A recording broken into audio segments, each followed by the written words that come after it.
Hello everybody, this is Astocky here, and I'm not sure if this is going to go down that well with you guys. Let me know if it's a problem, but I've got a little bit bored with the world that I was doing in Dwarf Fortress. I've been watching as many videos as I can and reading as much as I can in my spare time, and I think that I generated the world a bit incorrectly.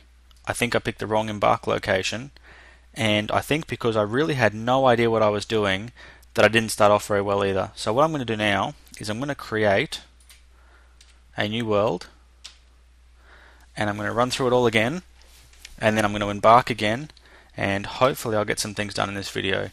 Now in the last video I picked number of beasts to be very low and natural savagery to be very low. So what I'm going to do this time is I'm going to go number of beasts very high, and the reason for that is I found that hunting is a really good way to get meat, but with beasts set to very low, nothing ever turns up to hunt, so that's kind of stinky. Now the next thing is it's a bit boring for the first, I guess you'd call it, year and a half, which is probably about the first, each season runs about an hour, so about the first 6 hours of gameplay, pretty much nothing happens. So what I'm looking to do here is change that to medium, to make it just a little bit more interesting, that there'll be some beasts that turn up that might be hostile and might chase my guys, and I think that'll make things way more exciting. So I'm going to press Y to go and generate the world, and I'm going to pause the video and come back once the world's finished.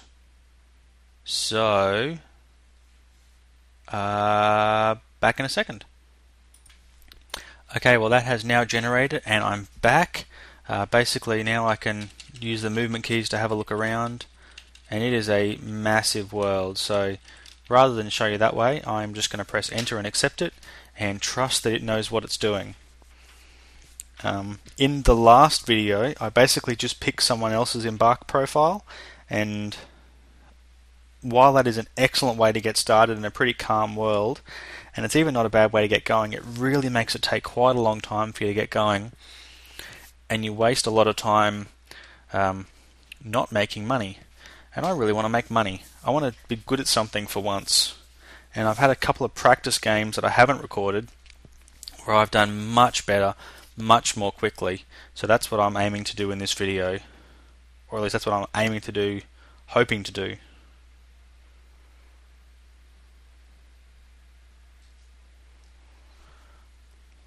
Okay, so it's now come up, so I'm going to hit start playing.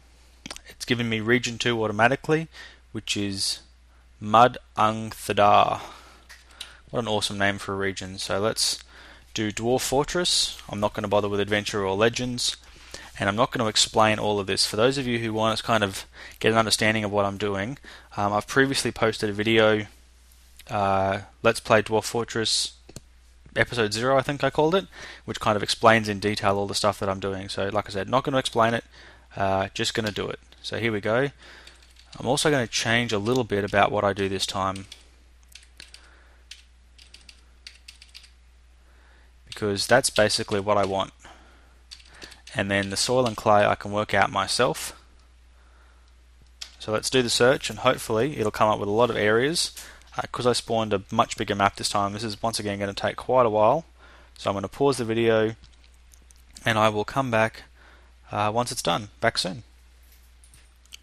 Okay, and I'm back. Now, one of the issues that I had in the last Let's Play was that I didn't have Fluxstone, or at least I couldn't find any Fluxstone. And that stinks, because without Fluxstone it becomes impossible to make steel. You can have iron coming out your wazoo like I did, and you still can't make anything good with it.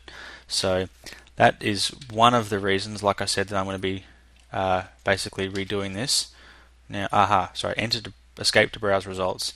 Now let's go have a look. What I want to try and do is find an area that has some nice temperate areas. Okay, that area there has an aquifer, so that is bad. There's my flashing X. Let's see what this says. That is not that good. It doesn't have any of the metals or anything that I'm looking for, so I'm not sure exactly how that made it on the list. Let's have a look down here. Okay, so here we have a temperate area. We have woodland, so quite a lot of trees. It's a wilderness area. That's not too bad. It's got clay, it's got deep soil, shallow metals, deep metals, and fluxstone. So that has basically everything that I want. So if I press F1, you can see that biome, which is the primary biome, has all of that.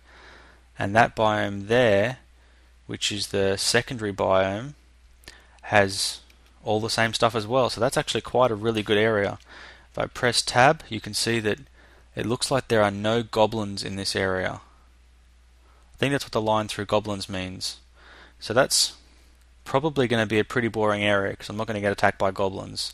So I'm thinking that I'm going to look for another area, somewhere where there are goblins. So let's try going a bit further south. And it's still showing no goblins. Okay, now we're in the area where there are absolutely nothing at all. Here there are no goblins. Still no goblins in any of this area. Time to jump away to somewhere a little bit different. Let's have a look just here. Still no goblins. Okay, a bit further south then. Let's see what we get.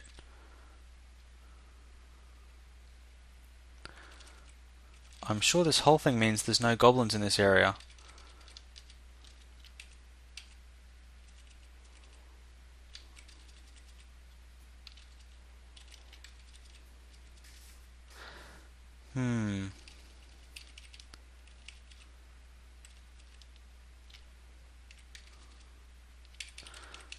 The only thing I can think is that maybe because I've got the natural savagery set to low, means there aren't going to be any goblins. If that's the case, that really stinks. Yeah, here there's nothing but dwarves.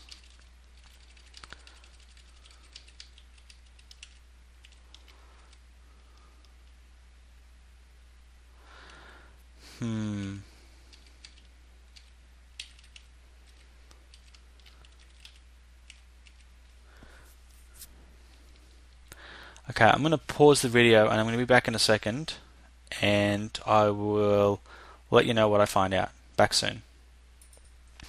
Okay guys, sorry, I am now back and I have learnt that the height indicates something to do with the prevalence, so goblins are more prevalent than humans and elves. Not totally sure what else it means.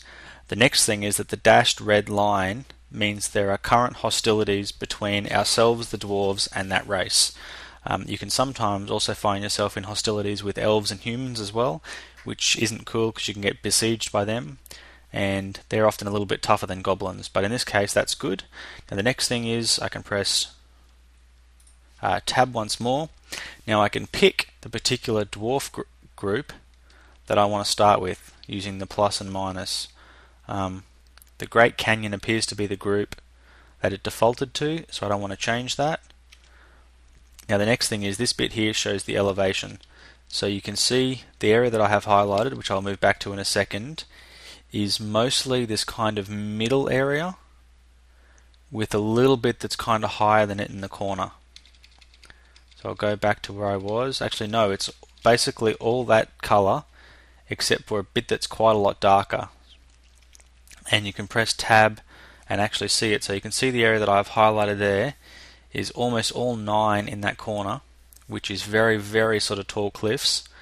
And then there's the 0 where the waterfall basically runs through. And then there's a little bit of 1 and some 3. So there's, but now you can see that here, across here, is a well, it's calling it a stream called the Crappy Dweller. That doesn't even make any sense, but that's what it's called. And hang on, that wasn't where I wanted to start. How did I get myself in this situation? There was so not an aquifer there a few minutes ago. There's aquifer everywhere now. Okay, so there's no aquifer in that location. or that location. Okay, so we'll go back to the map. So you can see that there's 4 across the top, and then these ones kind of all down here, which is all that stream, are kind of that way. But when we look at the elevation, we can see that we have 2 9s and a 0 and then a 9. So that to me almost indicates that there's going to be 2 waterfalls in that area, because it goes from being very, very high, almost extreme cliffs, down to a 0 flat, and then back to extreme cliffs again. And then you can kind of see there's a 0 which is all dead flat, which is like a valley cut by the stream through the cliffs. So I think this is going to be a really cool area to start. Plus, it has shallow metals, deep metals, and flux-stone. Those things are all important. So I'm going to embark now. Enter to embark. Now, last time I picked the Zimolf's chute. This time I'm not going to pick that chute. I'm actually going to do my own prepare for the journey carefully, but it's going to be really heavily based on the DF Vids chute made by Captain Duck. It's not going to be his, but it's going to be a very kind of similar layout, and then I'm going to name it my own. So let's prepare carefully. Now, I'm going to start by getting rid of all the equipment they give me, because I think their equipment stinks. So we'll get rid of absolutely everything. And now I will start by giving myself the things that I know that I am really going to want. So I want to give myself a war dog. Now that particular one there, that particular symbol means that it's a female. So I'm going to add 1 female war dog. I'm going to add 1 female normal dog. And I'm going to add 1 plain male dog, because plain dogs are cheaper. And female dogs are cool. I'm also then going to add 1 of each kind of cat. They're going to breed and they're going to make more cats, and certainly starting out 2 is going to be enough. Now the next thing that I'm going to do is I'm going to go for some sheep. So I'm going to go for 1 male and 1 female. That's going to give me a source of not only milk, because you can milk female sheep, it's also going to give me a source of wool. And wool can be wound into threads and made into clothes and used for lots of different things like that. And also, if I can get a really good supply of sheep, I can also butcher them and get lamb or mutton, depending on kind of how you cook them up. Now the next thing that I'm going to do is I'm going to come down here, and just like in the last one, I am going to get turkeys. I'm going to get 6 turkey hens and 2 turkey gobblers. I'm probably going to set myself up so probably 4 of the females lay eggs to just produce eggs, and 2 of them lay eggs to produce poults, which will then grow up, and then I can harvest them for their meat and their leather. I think that's a pretty good way to start. I was thinking of maybe taking some bunnies as well, but I don't think I really need bunnies. So that's the basic start of it. The next thing I'm going to do is I'm going to go back to my items. I'm going to add a new item. I'm going to add myself an iron anvil, just the 1, because you only really need 1. Now I'm going to be taking 2 miners this time, so I'm going to have to take 2 copper picks. I don't like taking 2 copper picks because it's pretty much a waste of points, but it can really take a long time to get yourself in the situation where you can start to make more picks, so probably taking 2 of them is good. Now I'm going to take an axe. I'm going to take a training axe this time, because training axes are substantially cheap. A copper axe costs 68, a training axe only costs 17. They're just as good for wood, and really copper axes are next to useless when you start fighting goblins and things that have iron armor on anyway. So I think that I'm going to be better off waiting until I find some good materials and then making some really good axes. Now the next thing that I'm going to want is now this is one of those things where I'm not 100% sure which way I should go with it, but I'm thinking that I'm going to go a slightly unusual way and do something that's a little bit different than certainly most people go with things. I'm going to take a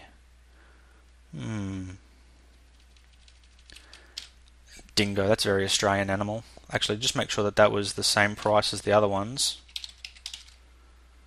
No, most of them are 10 and the dingo is 20, so I don't want to do that. Let's go for a 1 humped camel leather quiver. and then we'll get rid of that one. And then the next thing I'm going to do is take some bolts.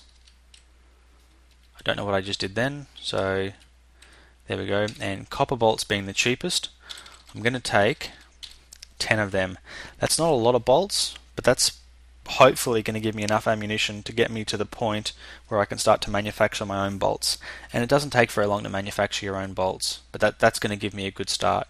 If I could take, see, I can only take a copper crossbow, which is worth 20 points, and if I get back to the end and I've got 20 points left, I might very well do that, but certainly for now I'm thinking I'm going to save those 20 points and just craft myself one as soon as I get into the game.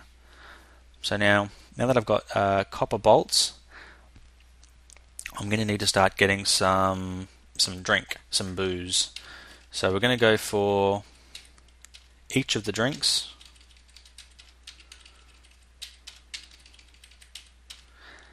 Now, in the Jamulf's tutorial one, I kind of went for a bit of a power gaming type of situation, so I'm not going to do that this time.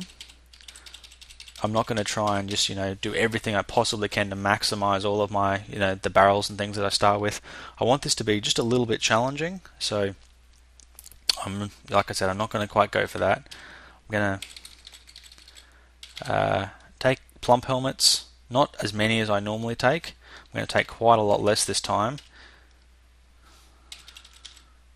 but I'm going to take a lot of spawn. Spawn is a lot cheaper, so I'm going to take a lot more of them this time. Pigtail seeds aren't as important. Sweet pod seeds though, I'm going to go for quite a few more of them this time as well, because sweet pods are a really good way to get yourself some dwarven syrup, which is worth quite a lot of money.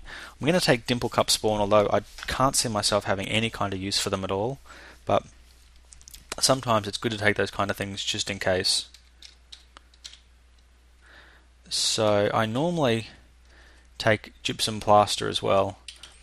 Gypsum itself is worth the same price, and I think when you craft it to make the plaster, you actually get more gypsum from the stone than you do from the plaster.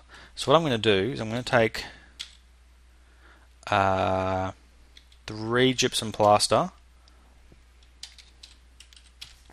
and I'm going to take 3 gypsum, because I think that will end up giving me more than I would have had previously. Now the next thing I'm going to take is a splint, just one of any kind of splint, and then a crutch. So these are basically just in case people get hurt. Cucket, now I want a bucket. Wow, I wish I could spell. So I'm going to take just an oak bucket, just the most, the most basics of sort of things. The next thing I'm going to do is take some spider silk. So I'm going to take some cave spider silk cloth, because basically if we go to the different kinds of cloths you can get, pigtail fibre is worth 14, cave spider is only worth 7, sheep's wool is also only worth 7, but I'm kind of going to get wool pretty soon anyway, so I'm going to start with some cave spider cloth. I'm going to go for 5 of that. Now the next thing is I'm going to go for some bags, and again, leather bags are a certain price, as are all the other kind of bags. They're all much the same price, so I'm going to go this time for some leather bags, and it doesn't really matter what you pick, as long as you pick, I guess, a bag. So I've got silk, I've got cloth. Next I'm going to need some rope, and again, the cheapest rope is either the wool rope or the silk rope. I'm going to go for the silk rope, probably just one of them. Now I know there was something else that I wanted before I started on my meats and my milks and my cheeses and things. Just going to have a quick look. I don't need those yet. Don't need those or those or those. Leather. Can probably do without leather for the moment. Wood. I'm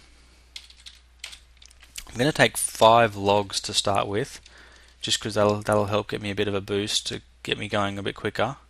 Now the other thing that I'm going to probably do is, now that I think about it, because all the rocks are pretty much the same price, I'm going to go back up to my gypsum and just add another 3 of those, and that'll help me get a bit of a start as well, that I can start to make some things out of rock just to save myself a little bit of time, particularly if I have a bit of difficulty finding any rock. I don't want to get any gems to take with me. I'm going to take 1 of each color sand, and this isn't to be, where are they? I definitely went the wrong way that time. This isn't to kind of, be a bit of a bonus sort of cheat thing and get myself lots of bags. This is just in case anything happens where my dwarves they can go into these crazy things called moods where they demand that they have a certain item, and they will basically just go insane and wipe your fortress out unless they get it. So I'm going to take a few of those just to give him some things that they might need. Not going to take any armor to start with.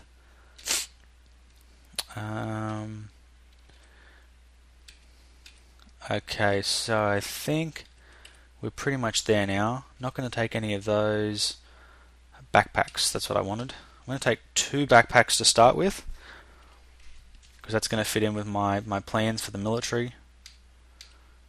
We'll work our way up from the bottom. I think I've got pretty much everything I wanted, although I can probably take some spider silk thread because it's relatively inexpensive. Now I'm going to take some milk.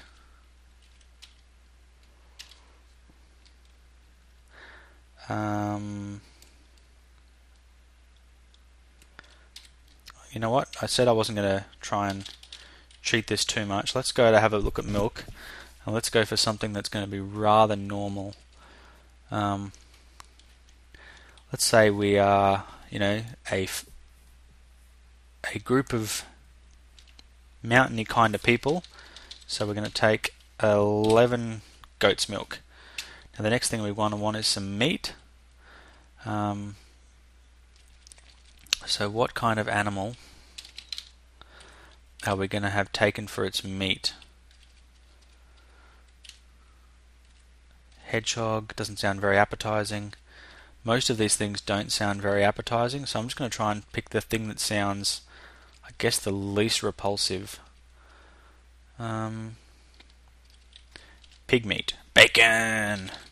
So I'm going to take, I think I want to take 11 bits of bacon. I think I want to take 11 bits of bacon. I think that's good. I was thinking of something else though. Darn it, they never have turtles. I am going to take some lobsters though. I take 11 of those as well. And some... Actually, I'm right next to a stream, so I don't think fishing is going to be high on my priority list. So I'm thinking that's basically what I'm going to start with. Now it's not a bad setup. I've got a bunch of meat to kind of get me going for the first little while. I've got a bunch of milk. I've got some lobsters as well. I've got a number of different things that are going to kind of get me out of the tight sort of situation that you start with. Now I'm going to go have a look at my dwarves. So the first thing that I think is important to do here is open up Dwarf Therapist. Now because I have the, I think it's the Splinter Mind Attribute Merge, I can bring this up and I can click on Roles. Now this basically shows you of your starting dwarves, which are the dwarves that are the most suitable for whatever particular role it is you have in mind for them. And you can also click on Military and see which are the ones that are the most suitable to be military dwarves.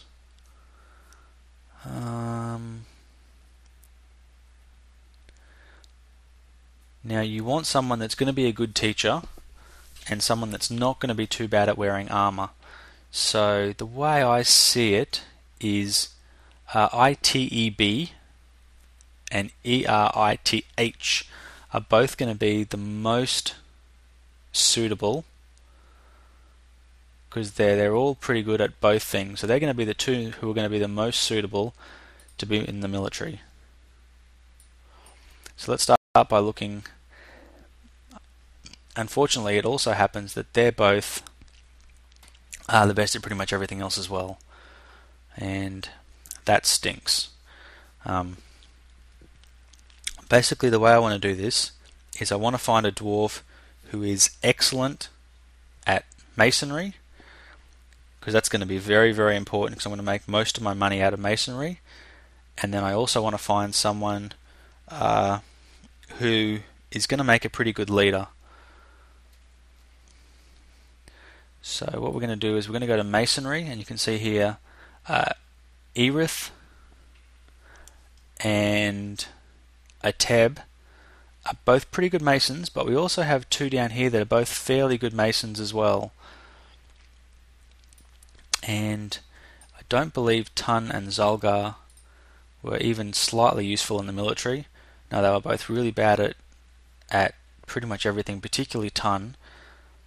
So let's go back to the roles. We look at Tun. Yeah, Tun looks like he's going to be a good mason. And if we go over to Stonecrafter, Tun is also going to be a fairly good stonecrafter. Although Zulgar is going to be an even better stonecrafter. So I'm going to nickname Zulgar Mason. And then I'm just going to commit that change. So you can see now that he says Mason. And when I go back to Dwarf Fortress, you can see here that I have updated him to be Mason Teshkadu. Yeah, them. So he is going to be my Mason. So I'm going to make him a proficient Mason. And he is also going to be my stonecrafter.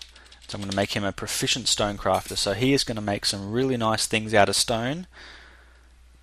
And because he has excellent aptitude for both of them, they're going to be even better than normal things. They're going to be just fantastic things. Now this is one of the advantages of creating your own Embark profile on the fly. You get to look at your dwarves and find out who's going to be best at what. And that's pretty cool. So we want to find someone who's going to be a reasonable hunter.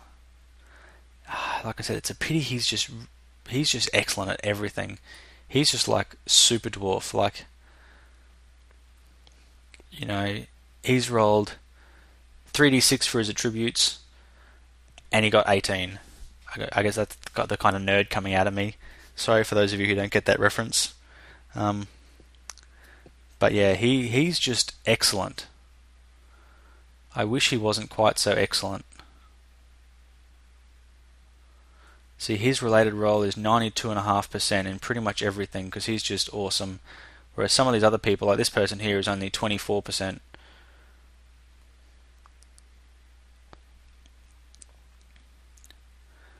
And that stinks. Marks Dwarf, they'd even make an excellent Marks Dwarf.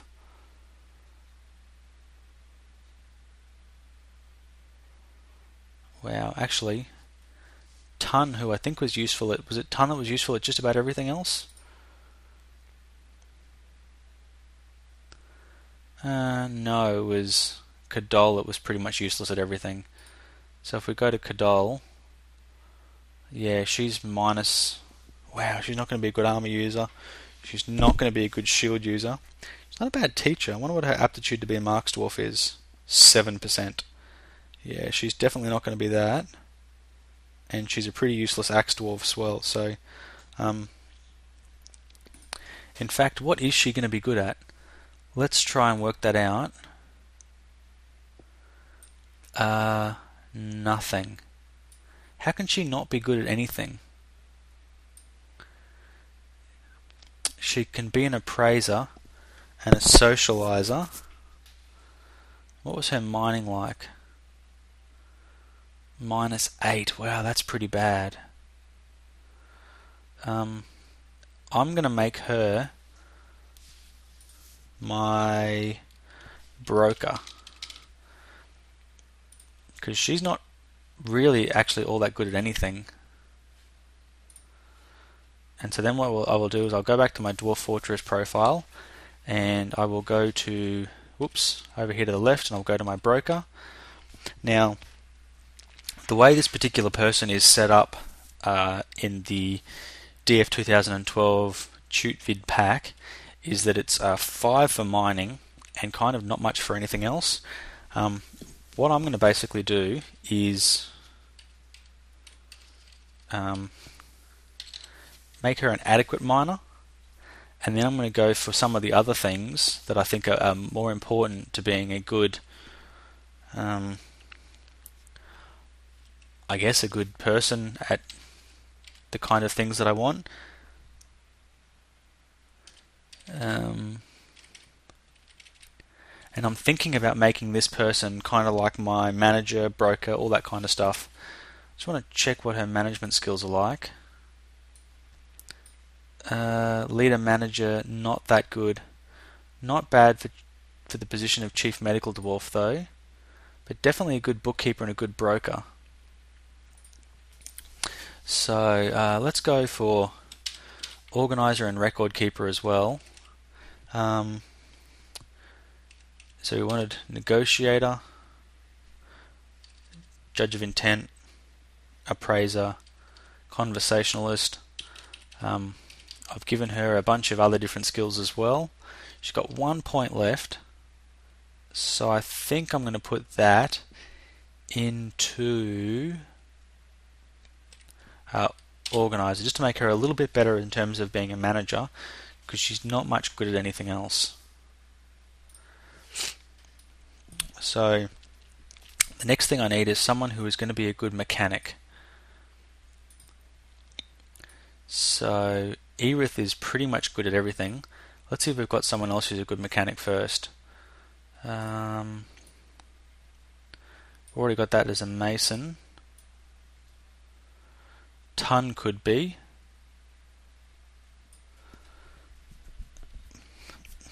Maybe let's work this the other way. Let's pick who is going to be our axe dwarf, and we'll kind of work our way back from there. So Erith is 92%, 24%. Ateb is not too bad looking. In fact, it's got excellent for teaching and pretty much good for everything else. And either Iteb or Reth. Yeah, either Iteb or Reth. Let's check out their roles. Now, Reth is kind of okay at everything. Not really good through this period here, though. Whereas Iteb is really kind of quite good through here. So my next person is going to be, it's going to have quite a lot of crafting skills. So I don't want to make that person them. So I will make it Reth is going to be Axe Dwarf. I might just put Axe. I'll totally know what Axe means. So back to Dwarf Fortress. Here is Axe. Axe is going to be a level 3 teacher. Whoops. A level 1 dodger. A level 1 woodcutter. I need to find all of these because they're all over the place and I have a lot of trouble finding them.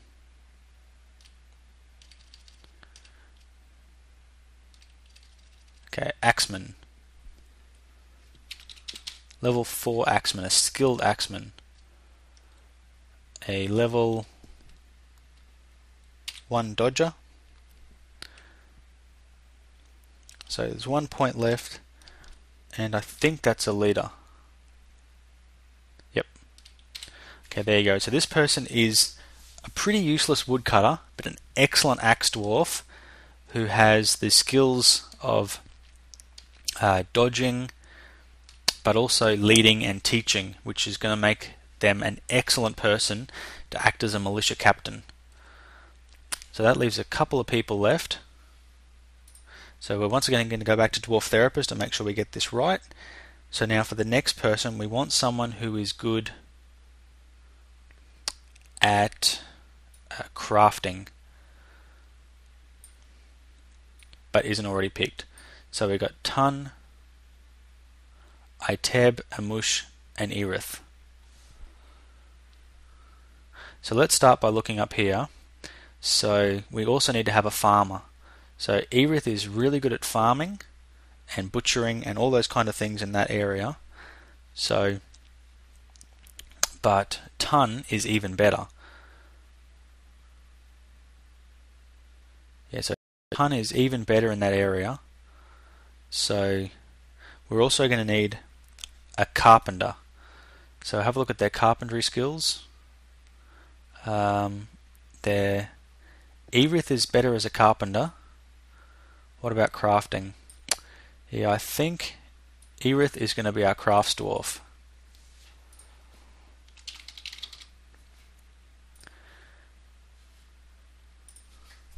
So we've now got a craft dwarf, and then we've got 3 left.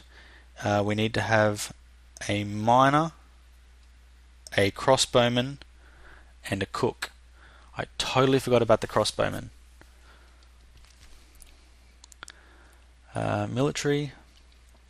So for the people that haven't got a name yet, we've got you are a 27% for Mark's dwarf, you are a 24%, and you are an 89%. So Ton, I think, but you're not a teacher. Eteb, you're a teacher of 10. Amush, you're not a teacher at all. So it's going to have to be Iteb.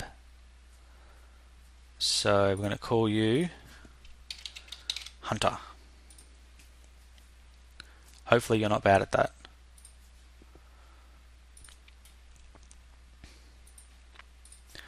Hunter. You're not exactly a good hunter,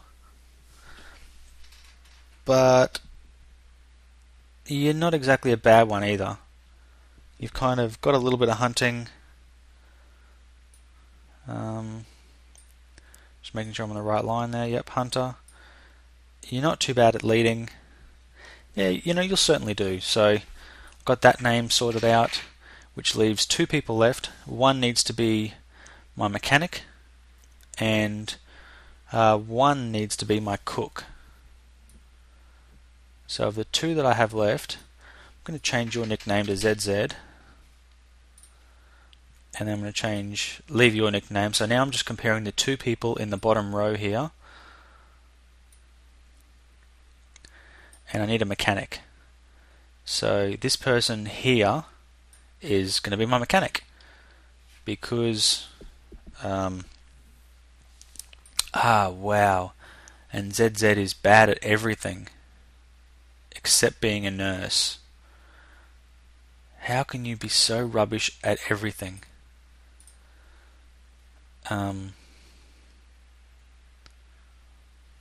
Wow.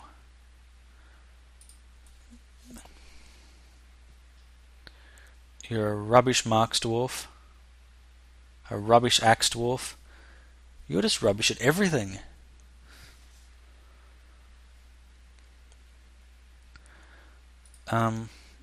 I guess, seeing as you're just rubbish at everything, wow,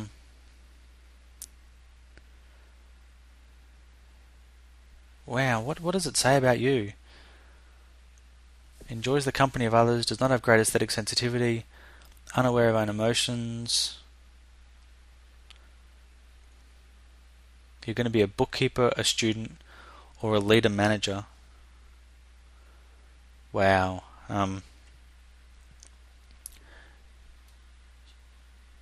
You're my farmer, because I don't want to risk you as being my mechanic.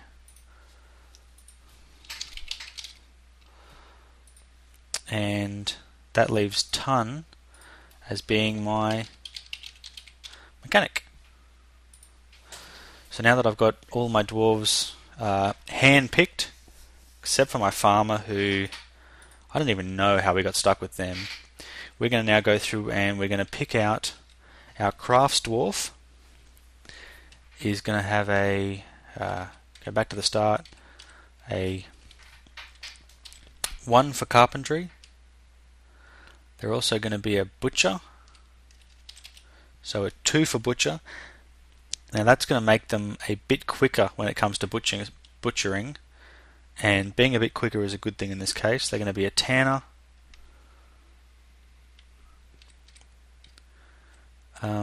They are also going to be a gem cutter.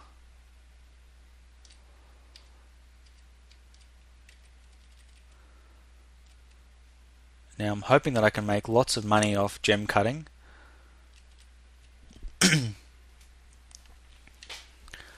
Here we go, gem cutter, gem setter. woodcraft and bonecraft. Woodcrafter, bonecrafter. Now they've got 2 points left. They need to be a building designer as well.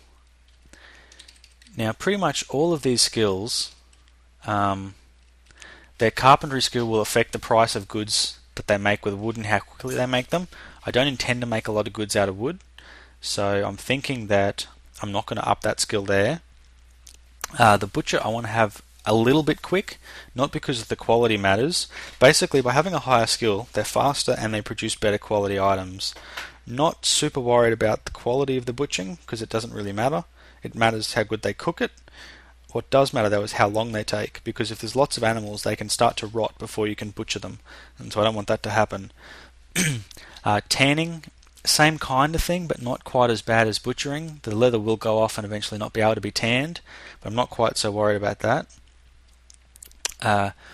Woodcrafter and bonecrafter are both things that it affects the speed but also the value.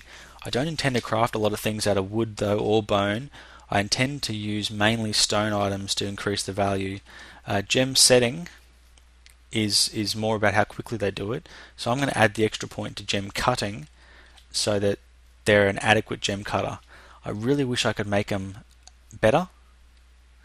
In fact, I'm just thinking about this. I might make my mechanic, who is going to be a miner, I'm going to make him an adequate miner, the same as I did with my broker. You want to make them an adequate miner. I'm going to make them an excellent mechanic. Where is mechanic? And then they've got 3 points left. So with those 3 points, I can make them a competent gem cutter. That might even be a little bit better.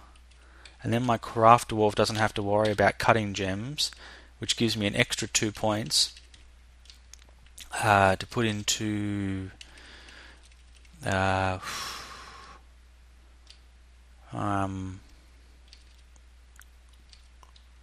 might put 1 point in each.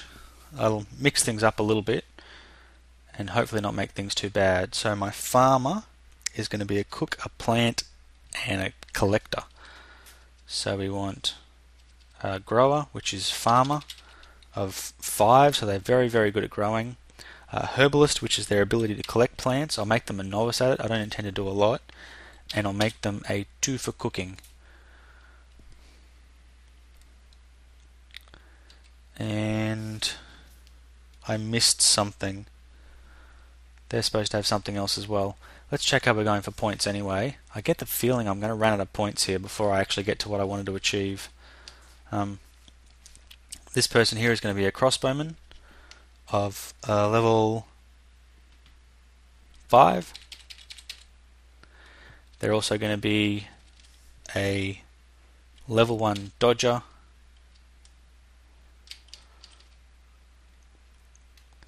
a level 1 observer, a leader, and I can't make them a teacher or a hunter. So because I can't do either of those things, I'm going to have to go back to one of my dwarves, which I believe was my mechanic.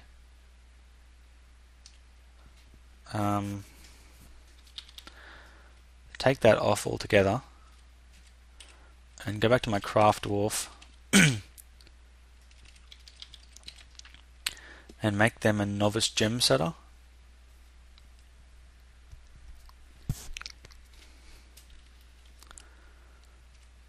And then that's freed me up quite a lot of points for my hunter, who is going to be an ambusher of level 1,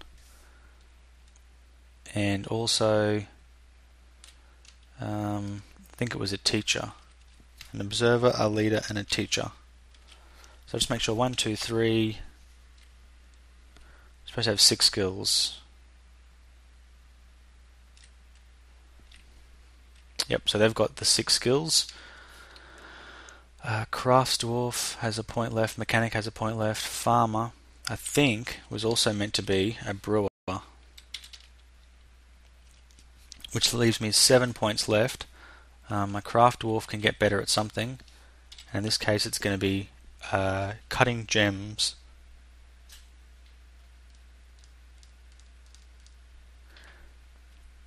Yeah, that's how I see this working for me. Leaves me 1 point left, which with 1 point the only thing I can really do is get some more milk. There we go. So I'm going to save this Embark profile. I'm going to call it Astocky profile.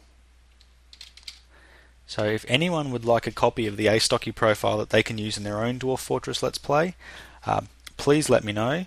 But for now, we press E, and it is time to embark. This always, oh, there you go, it hasn't taken quite as long as I thought it was going to. So let's press Escape. Now let's survey the surroundings.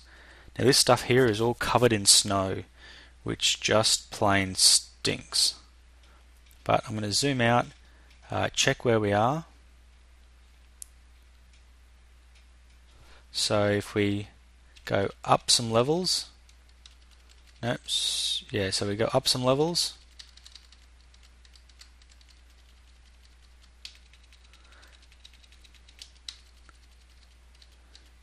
We can see that those are those really steep hills they were talking about, and in fact they're more of like steep chasms. But it does look, I'm just going to try and zoom in a bit, it does look as though at the moment that is a waterfall.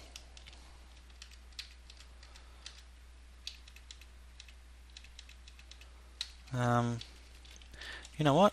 Maybe it's not a waterfall. I'm starting to think maybe it's just a chasm that's cut all the way through the mountain. Yeah, I was really hoping for a waterfall. Yeah, that kind of stinks. Never mind, but at least we've got, where were we, back to ground level. At least we've got that, no, there is a waterfall. Okay, I found it. Just there. So you can see that here at this level, which is level -1, is where the frozen ice here is, and then we go down, and we have to go down to -10 to get to where the bottom part of the water stands. So that is a most definite waterfall, and that is going to be excellent. Everything is covered in snow at the moment though, so it doesn't do me much good until it all sort of thaws out. But I kind of want to mark where that river goes. So it kind of runs across and then zips down a bit. But we need to come to about here to get to where the water is. Or at least where the water will be. Now I guess the downside of these things is, oh no, there is some hill faces here. I'm not seeing any exposed minerals though. All I'm seeing is an awful lot of, what is this stuff? Clay. Just an awful lot of clay and more kinds of clay. So lots of soil, which is very good, but lots more clay. So in that case, this time I'm going to start things off a little bit differently than I did last time. So what I'm going to do is I'm just going to actually zoom out one. Now I'd like to know when you guys watch the video if, no, that is a bit too small. Okay, never mind, just ignore that. I'm going to go de-designate T to cut down trees, and I'm going to cut down a bunch of trees in this area. Now unfortunately, because it's snowed so much, there is no plant life around. Everything is basically dead at the moment. So my cook / herbalist / planter is not going to have anything to gather. It's basically just going to be whatever kind of hauling duties he gets. Now speaking of hauling duties, well, the first thing I'm going to do is have a look down. So you can see there's lots of water in this area. So I don't necessarily want to get too much in this area. In fact, what I might do is just about here start my entrance, so it's up near the water, and I'm going to channel a 3 wide area down. I'm also, while I'm doing that, going to designate some more trees to be chopped down, kind of up near where my starting area is, and then I'm just going to let things run for a second so my 2 miners can go up and start to dig that little area out. Now that they've done that, I'm going to de-designate mine again. I'm going to designate a little 3x3 area, and then just off to the side of that, 1, 2, 3, 4, 5, 2, 3, 4, 5, I'm going to designate a little 5x5. That is quite soon going to be my trade depot, but for now I don't need that. So I'm going to do another sort of lot of 10, and then just here is where I'm going to start my stairwell. So we're going to do that as a J for a downward stairway, and I like to do 3x3s. You don't need to do them that big.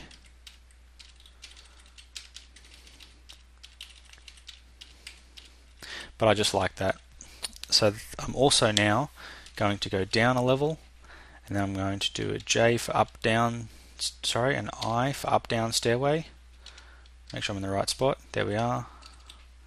And then I'm going to go down about 10 levels. No, I'm going to go a bit further. 20 levels. Now they're not very good miners. They're both only adequate miners, which can be seen now when I refresh the screen and go to labours. You can see that they are both merely adequate miners, but that's okay. They will do the duty to the best of their ability when I unpause. So here we go, they're whacking their way out, digging everything out. Now while they're doing that, you can see that I have my first tree chopped down. So now that I have my first tree chopped down, I'm going to build a workshop. I'm going to build a Bower's workshop, B. Now I'm going to place it on the surface here. That's only a temporary thing, and that will basically get me going until I can build some other things that are better. I'm also going to build another workshop. I'm going to build a carpenter's workshop. I'm going to put it right next to it. I'm going to build, not a Bower's workshop, this time I'm going to build a mason's workshop right next to it again. I'm going to build another workshop. This time it's going to be a butcher's workshop. Then I'm going to build a tanner's workshop just in case my butcher does find something. I'm going to build, this is going to be my last workshop now, I'm going to build a craft dwarf's workshop. So I'm just going to check through all these now just to make sure I picked the right ones. We've got Bower, Carpenter, Butcher, Mason, Craft Dwarf, Tanner. So that should give me all of the things that I need once my dwarves start to build them. And so while they're doing that, my miners are going to take their time, they're going to go nice and slow, and they're going to slowly work their way down. Now hopefully while they're doing that, my mechanic came up and built the mechanic's workshop. No, I didn't build a mechanic's workshop. Okay, that's fine. So now you can see here, Bower's workshop needs crossbow making. So I need someone with the skill in crossbow making. Now what I'm going to do is I'm going to pick my hunter, because he's not currently got anything to do, and he is going to start that job. Now, what are the other skills that I need? I need carpentry, I have a carpenter. Need butchery, I have a butcher, I hope. Yes, I have a butcher. I need a tanner, I've got a tanner as well. I've already got a craft dwarf built. Got a mason's workshop. So we're now definitely starting to get there. So you can see that my Dwarves are doing their thing and they're mining this out. I have struck galena, so that is a good thing. Galena is an ore of silver and tin. Struck cinnabar, that's just a boring old rock. Looks like I've got lots of galena there, that's all good. And it looks like I've got some gemstones as well. I do. Morions. Got some brimstone, I think that's just another useless rock. Have them keep working their way down. Now when they come back up, I'm going to get them to build for me. So this is 1, 2, 3, 4, 5, 6, 7, 8, 9, 10, 11. I'm going to get them to mine out a temporary stockpile for me once they come back. But not until they come back. Got a couple of layers of dirt there, which is good. Those couple of layers of dirt are going to really help me to get the kind of things that I need to get to start with. See, while that's happening, these guys are up here doing their thing. So now we're going to go to the carpenter, and we're going to say add new task, and we want beds. We're just going to queue up 10 beds, because that's the most that we can queue up, and I definitely think that that's plenty. Now here we are going to queue up a wooden crossbow, because we just want the one of them. Mason can probably start to make some things now, so that's good. So we're going to create a table, 2 tables, 2 chairs, and then he is going to make some doors. I think that's probably enough. The butcher and the tanner aren't going to have anything to do for quite a while. Then we're going to go to the crafter's workshop, and we're going to add a new task to make out of wood crossbow bolts. 5 lots of crossbow bolts will use up 5 logs and should hopefully give me near on 100 crossbow bolts. So we've got our table and chairs, which is going to set up our dining room. We've got our beds coming along. Got a couple of doors coming along and some other different things. So we are definitely getting to the point where we're going to be ready to do some good things soon. Let these guys keep working their way through, see what they do. Struck Sibonite, some more galena. So they've got quite a long way to go, and they're not very skilled.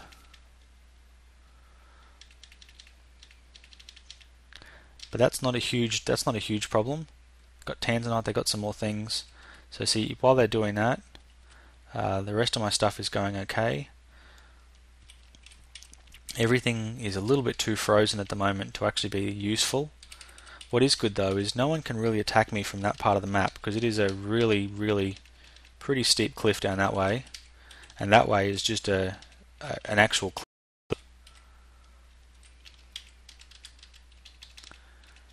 So we're probably not going to be in too much danger from the north. It's much more towards the south we're going to have to look out for.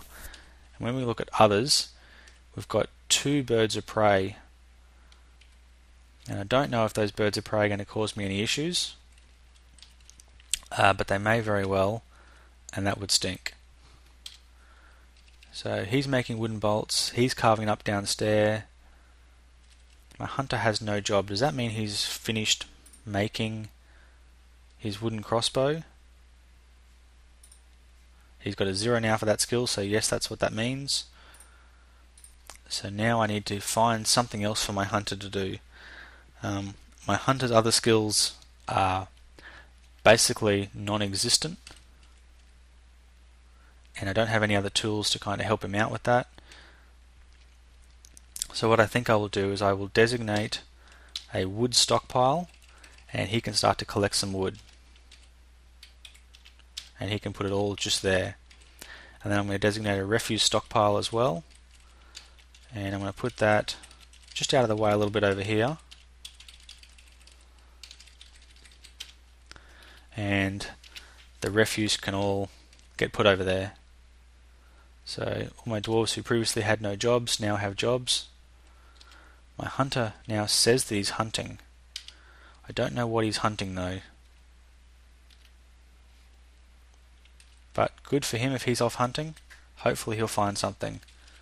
See there, my mason is creating those different things. My craft dwarf is still making his wooden bolts.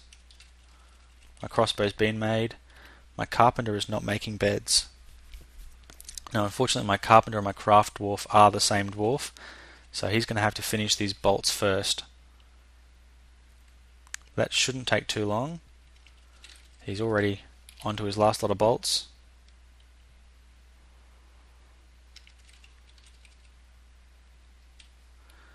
In fact, I'm going to use the, I believe it's the, is it the B key? That's build. View items in building, the T key. I'm going to have a look here. So there you go. I currently have 100 bolts. I think he might have just finished. So I'm going to check it out again now. Yeah, so I've just made 100 bolts. So that's a good thing. And he's now making the beds. So I'm hoping that my miners, they're still carving stairs. We've struck sapphirite. I believe that's tin, alexandrite. We've also got, K is the one we want. We've also got marble. Now marble is a very valuable stone, which is excellent for improving the wealth of things. But not only do I have that, I also can use it as a flux stone. So once I find some good material, some good metals, I can do some cool things with it. So yeah, this video has actually run on quite a bit longer than I was hoping for, but I guess I really wanted to show you guys that I can get off to a better start sometimes.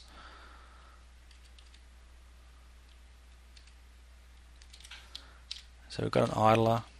Our planter is currently idle. Unfortunately, until the miners finish mining some things out, there's not very much they're going to be able to do. What is this? This is black sand. Well, let's designate another mining area here. And another mining area here. And then I'm going to create a 1, 2, 3, 4, 5, 6, 5. There we go, 5 by 1, 2, 3, 4, 5. I'm going to mine that out, and that is going to be my temporary dormitory for them. And then just here, I'm going to mine this out to be, so that would make it 5, 6, I want to make it 7, so that would be 7 by 1, 2, 3, 4, 5, 6. I'm just going to make it a 7 by 11 room. That'll help to act as my farming area, so at least then my farm is going to have something to do. And my little mining dudes are doing their thing. Excellent, they've got all the way down as deep as they needed to go. So hopefully they're going to come back up now and start. There you go. One of them is mining out the stockpile, while the other one is mining out the dormitory and the farm. But he's got distracted. The brilliant thing about mining out a lot of this soft sand and dirt is they do it really quickly, and you can see they're already leveling up because doing lots of mining helps them to level up.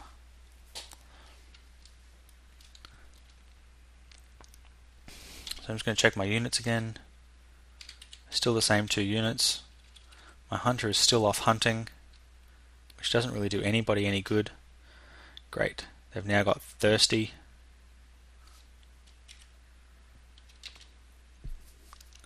We're currently in early spring too, so it shouldn't take too long, and we should start to have things start to thaw out.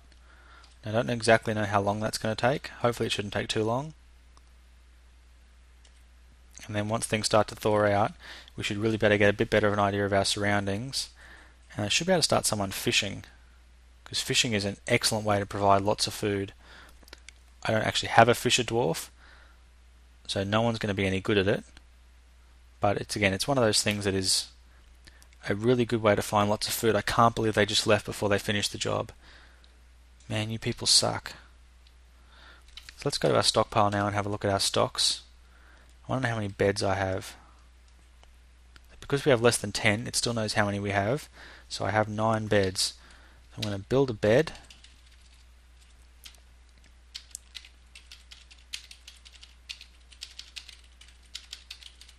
I'm going to build just the 6 beds. And then hopefully, excellent, I'm going to go P. I'm going to create a custom stockpile. And the custom stockpile is going to include everything except corpses, refuse, and stone. Oh, and no bars and blocks and no gems. And no wood. Yeah, so I thought it was going to include a lot more than it's going to include. It's basically my standard custom starting stockpile, and that's going to be just perfect. So now that someone's placed a bed, beautiful, I'm going to now go, Q, onto the bed, press R, make this into a bedroom, and then press D for dormitory, yes. And now when my dwarves start to get a little bit tired, they'll have somewhere that they can sleep. So you can see they're already starting to bring some of my items in, which is excellent. Aha, my mason's finished making his mason things. My craft dwarf has finished with all his things, so now I'm going to start making rock nest boxes. I'm going to make 3, 4, 5, I'm going to make 6 rock nest boxes, because when I go to unit list, pets, I have 1, 2, 3, 4, 5, 6 hens. Excellent. All the snow is starting to melt. And there I have just in front of me my brook, which is still frozen over, but hopefully shouldn't be frozen for too much longer. There you go, it's starting to melt right now, right as we speak. So hopefully now you should see that this starts to turn into a bit of a waterfall.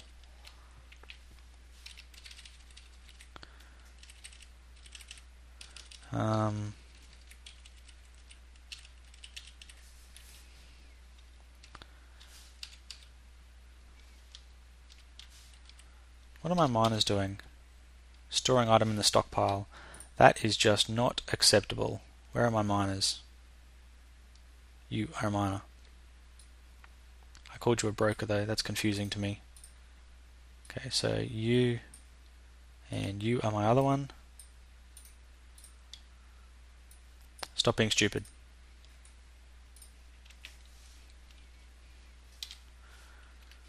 Hopefully as soon as they finish storing those items, they'll go back to digging. Come on guys.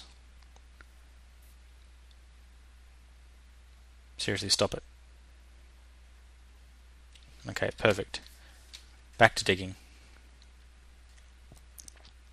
Because until they finish digging, there's not a huge amount I can do. Excellent. So now I'm going to build P for farm plot. So I'm going to build my first farm plot just there. And then I'm going to build a second farm plot right next to it. Beautiful. And that will give my farmer something to do. Now the next thing I'm going to do is I'm going to go to this level just here and mine out another little 3x3 area, and then I'm going to create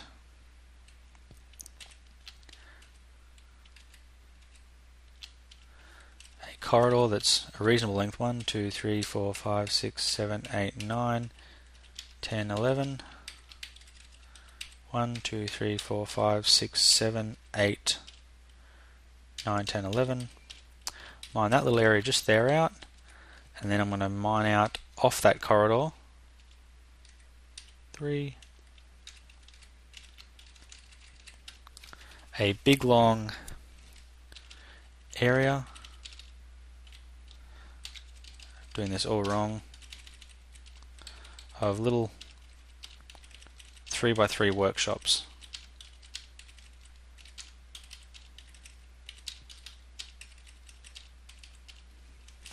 Perfect. I was hoping it would work that well, and I'm actually pleasantly surprised that it did.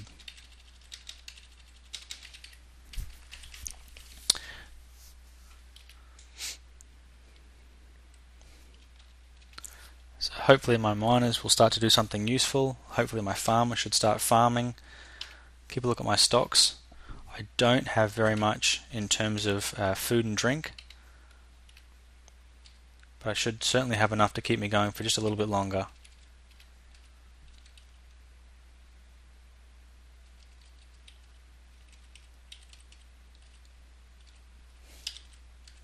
Now that is still ice, so it hasn't unfrozen just yet.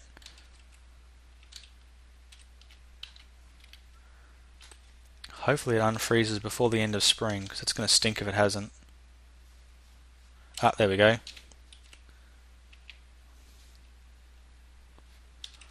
It is now a river. So now that I've got that river just there, I'm going to now designate quite a portion of that. Just in front there, it's going to be a water source, and it's also going to be an F for fishing source.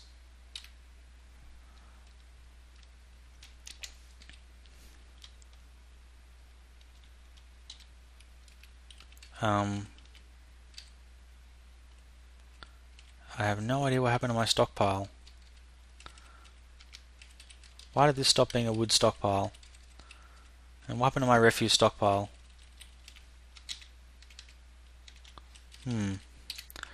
Totally confused now. I think I might have accidentally got rid of them.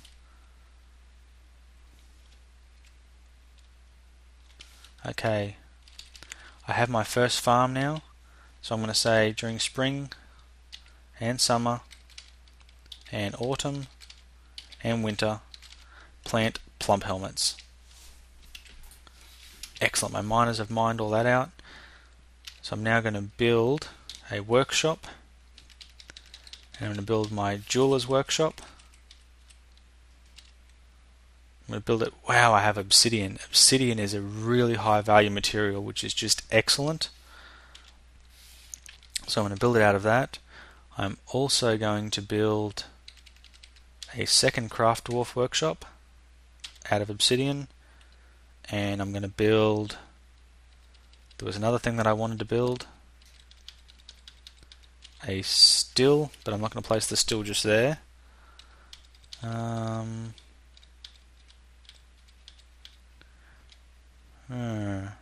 have no idea now. I do want to build a farmer's workshop, but I want to build the farmer's workshop on the same level as the farms.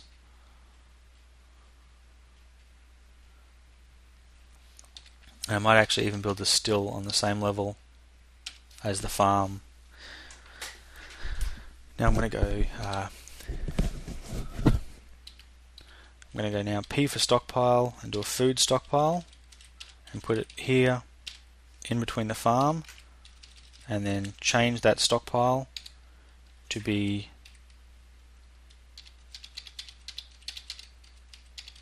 nothing but seeds. So by making it nothing but seeds, there will only be seeds that will appear there. And what I'll have to actually do as well is just check to make sure I haven't got... Sorry, I got to press U to turn off prepared food.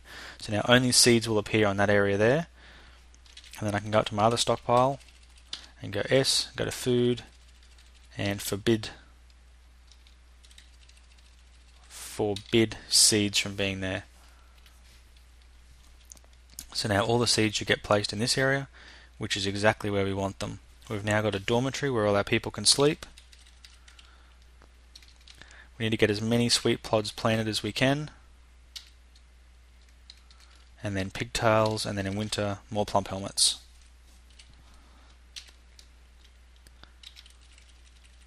So we've got our 2 crafting areas there.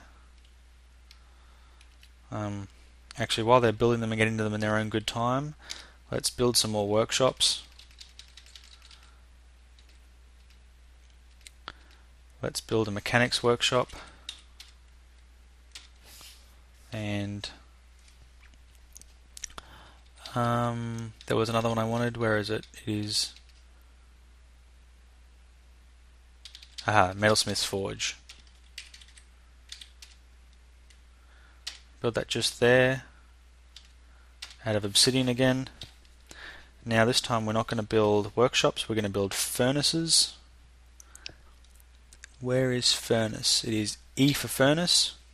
So we're going to build a wood furnace out of marble, and we're going to build a smelter out of marble. Now that should be things that I need for way into the future.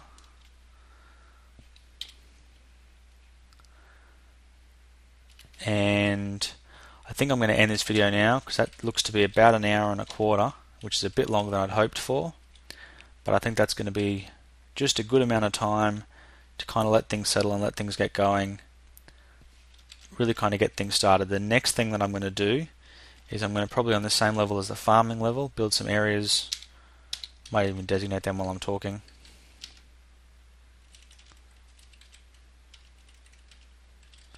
Going to build an area for the turkeys. And the way I intend to do that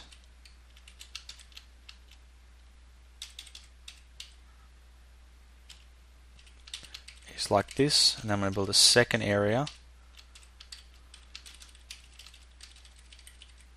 that's the same size, and that's going to be my two areas, one for turkeys that are going to be eaten, one for turkeys that are not going to be eaten.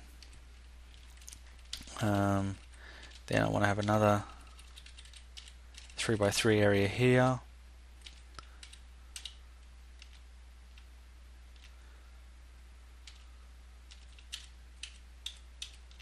I want to mine out another big area there. That's going to be for a paddock.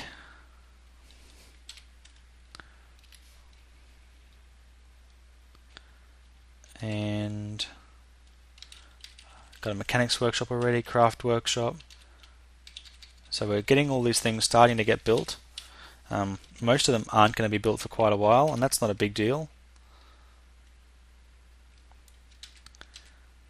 And then, so now that I've designated that, I'm not going to keep this going. I'm going to end the video here. I'm going to come down to the next level that is rock, which is probably about this one here. And I'm going to make on this level areas for all my dwarves to sleep in. So I've got a crafting area. Here I'm going to have an area for them to sleep. I'm going to probably on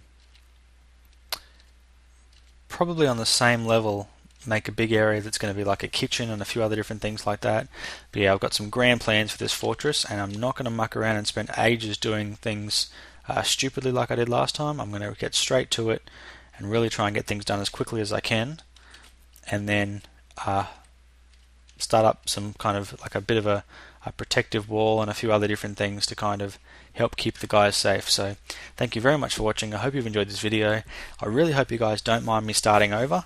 I really needed to start over because there's just so much that I know that I can do better now. So hopefully that'll all come to fruition and things will just be great. So thank you very much for watching. Astocky out.